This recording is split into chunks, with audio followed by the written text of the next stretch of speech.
товарищи! Поздравляю вас с 20-й годовщиной воссоздания 58-й армии!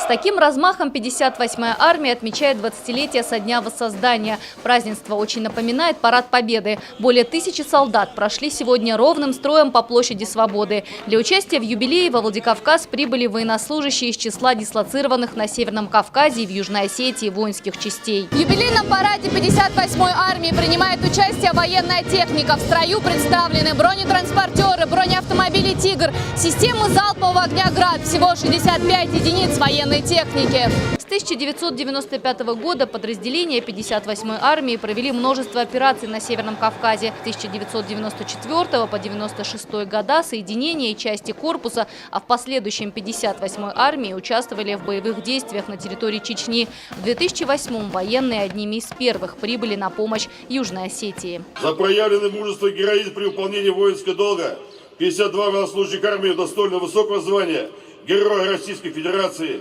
21 из них посмертно. Армия продолжает славной традиции воинов-освободителей, готова и способна выполнить любой приказ Верховного Главнокомандующего.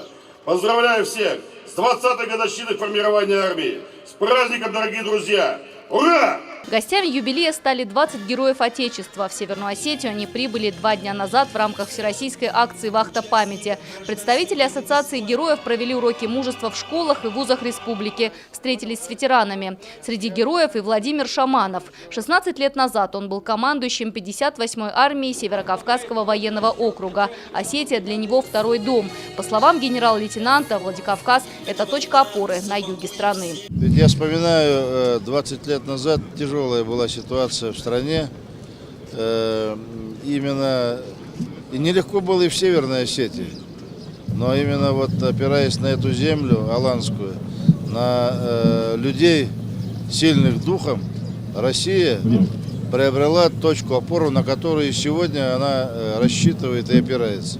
Сегодня во Владикавказе в честь празднования 20-летия воссоздания 58-й армии прошло множество мероприятий. Герои Отечества вместе с руководством республики возложили цветы к мемориалу славы. На базе штаба 58-й армии для горожан организовали показ военной техники. Здесь же развернули полевую кухню. Любой желающий мог отведать каши. Елена Черенкова, Михаил Безуглов, Осетия ТВ.